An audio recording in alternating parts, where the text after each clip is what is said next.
Bismillahirrahmanirrahim. Assalamualaikum warahmatullahi wabarakatuh. Alhamdulillahi rabbil alamin. Wassalatu wassalamu ala asyrafil anbiya'i wal mursalin, nabiyyina Muhammadin wa ala alihi wa ashabihi ajma'in. Ashhadu an la ilaha illallah wahdahu la syarikalah, wa ashhadu anna Muhammadan abduhu wa rasuluhu la nabiyya ba'dah.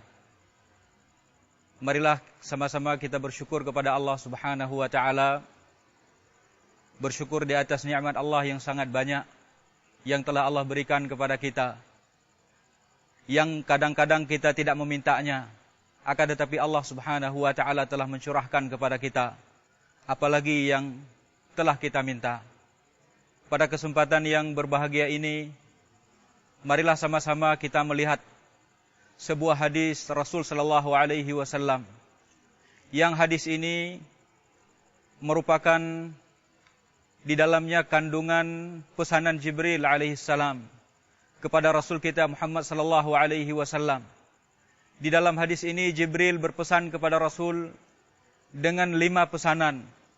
Yang pesanan ini sebenarnya tidak khusus untuk Rasul sallallahu alaihi wasallam, tapi juga pesanan ini adalah untuk umat beliau, untuk kita semuanya. Dan pesanan ini adalah pesanan yang sangat berharga, yang perlu selalu kita mengingatnya dan merenungkannya. Jibril alaihissalam, beliau datang kepada Rasul sallallahu alaihi wasallam sebagaimana di dalam hadis yang diriwayatkan oleh Sahal bin Sa'ad, di dalam hadis yang diriwayatkan oleh Imam At-Tabrani. Jibril datang kepada Rasul sallallahu alaihi wasallam, kemudian beliau berpesan kepada Rasul. Pesanan Jibril yang pertama adalah, Ya Muhammad, ish ma syi'ta, fa innaka mayyitun. Pesanan Jibril yang pertama kepada Rasul sallallahu alaihi wasallam dan juga kepada kita seluruhnya adalah, ish ma syi'ta.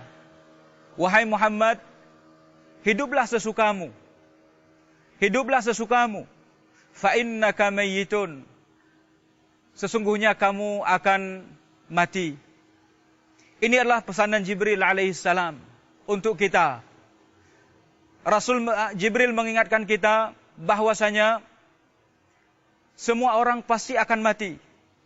Rasul sallallahu alaihi wasallam juga akan meninggal dunia. Dipesan oleh Jibril alaihissalam, hiduplah sesukamu.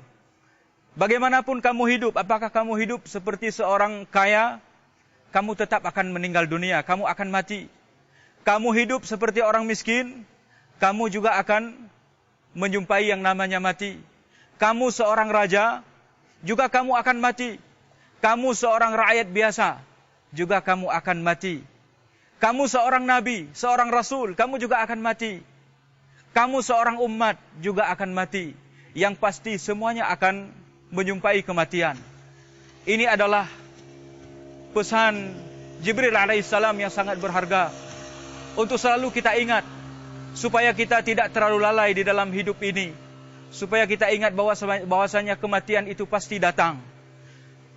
Meskipun umur kita mungkin panjang, meskipun umur kita mungkin 1000 tahun, bahkan lebih dari 1000 tahun, akan tetapi kematian itu pasti datang.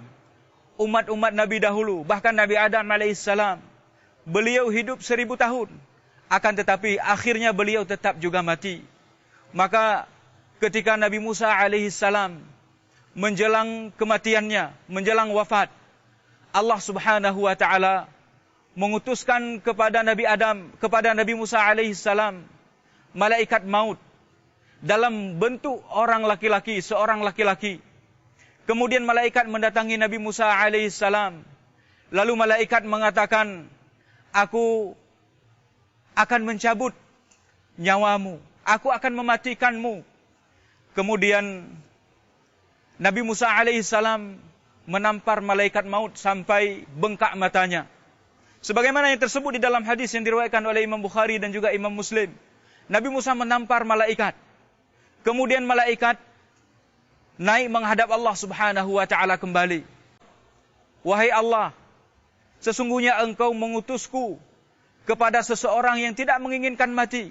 La yuridul maut. Kepada seseorang yang tidak mau mati. Kemudian Allah Subhanahu wa taala mengutus kembali malaikat kepada Nabi Musa alaihissalam. Kemudian Allah menyuruh kepada malaikat agar Nabi Musa meletakkan tangannya di atas punggung sapi, di atas punggung sapi jantan. Kemudian setelah itu Allah menyuruhnya untuk mengangkat tangannya kembali. Kemudian mengatakan kepada Nabi Musa alaihissalam, wahai Musa, berapa bulu yang ada di bawah telapak tanganmu? Berapa bulu sapi jantan yang ada di bawah telapak tanganmu?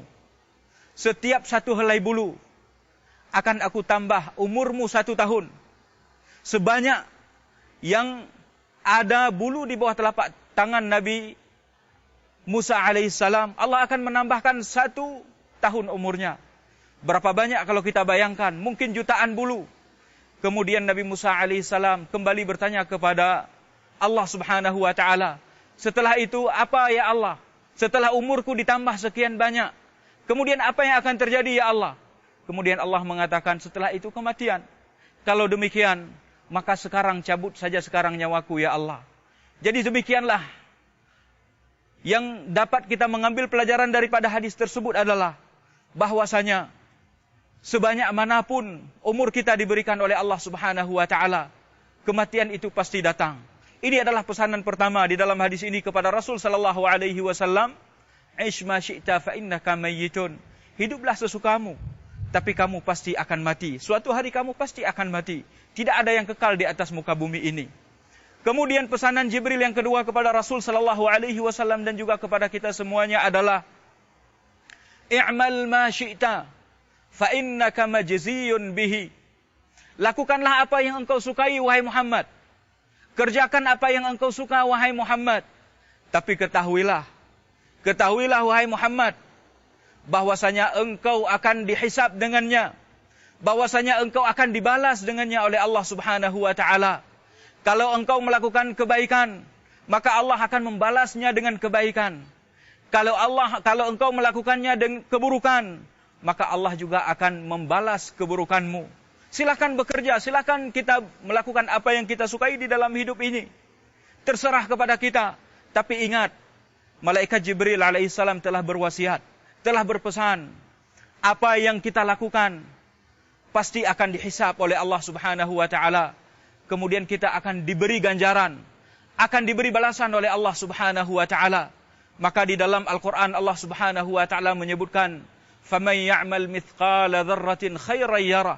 Barang siapa yang melakukan sehalus apapun, sehalus biji sawi daripada kebaikan, maka dia akan melihatnya. وَمَنْ يَعْمَلْ مِثْقَالَ ذَرَّةٍ شَرًّا يَرَهُ. Dan barang siapa yang melakukan sekecil apapun daripada kejahatan, sekecil apapun daripada perbuatannya, amalan keburukannya, maka juga dia pasti akan melihat dan akan dibalas oleh Allah subhanahu wa ta'ala. Di akhirat kelak Allah akan mendatangkan segala-galanya. Allah akan menampakkan segala-galanya kepada siapa saja yang telah beramal. Maka hendaklah kita kita melakukan apa saja, aktivitas apa saja di muka bumi ini, hendaklah kita selalu ingat, hendaklah kita selalu waspada, bahwasanya kita akan dibalas oleh Allah subhanahu wa ta'ala. Kalau itu baik, maka akan dibalas dengan kebaikan. Kalau itu adalah amalan yang buruk, maka akan dibalas juga dengan keburukan. Sehingga akan ucapan yang kita lakukan, yang kita ucapkan, ucapan yang baik, maka akan dibalas dengan kebaikan. Ucapan yang buruk juga akan dibalas dengan keburukan oleh Allah subhanahu wa ta'ala. Maka Allah juga menyebutkan di dalam ayatnya, di dalam firman-Nya, ma yalfidhu min qaulin illa ladaihi raqibun atid. Tidak ada satu lafaz pun yang diucapkan oleh seseorang, melainkan di sisinya ada malaikat yang mencatatnya. Ladaihi raqibun atid. Di sisinya ada raqib dan juga atid. Raqib yang mencatat amalan kebaikannya, kemudian atid yang mencatat amalan keburukannya. Ini yang perlu kita ingat. Kemudian yang ketiga, wasiat Jibril yang ketiga adalah wa ahbib man syi'ta fa innaka mufariquh. Cintailah siapa yang engkau sukai, maka engkau pasti akan berpisah dengannya. Berpisah suatu hari. Apakah anak kita, apakah harta kita, apakah istri kita, semua kita akan berpisah. Kemudian wasiat yang keempat dari Jibril alaihissalam adalah wa'lam, ketahuilah wahai Muhammad, Wa'lam anna syarafal mu'min fi salatil lail. Ketahuilah wahai Muhammad bahwasanya kemuliaan orang mukmin itu terletak pada salat malamnya, pada salat malamnya, pada salat tahajudnya. Disitulah kemuliaan seorang mukmin. Kemudian wasiat yang terakhir, yang kelima, yang disampaikan oleh Jibril alaihissalam adalah wa'izzuhu, dan kebanggaan serta kehormatan seorang mukmin itu adalah fi istighnaihi 'anil nas, dari kecukupannya dari manusia. Tidak butuh kepada manusia. Dia hanya butuh kepada Allah Subhanahu wa taala. Itulah kehormatannya, dan inilah pesan Jibril alaihissalam. Semoga menjadi pelajaran bagi kita dan menjadi renungan kepada kita di dalam menghadapi ataupun mengharungi kehidupan kita di alam dunia ini. Demikian saja. Subhanakallahumma wa bihamdik, asyhadu an la ilaha illa anta astaghfiruka wa atubu ilaik. Assalamualaikum warahmatullahi wabarakatuh.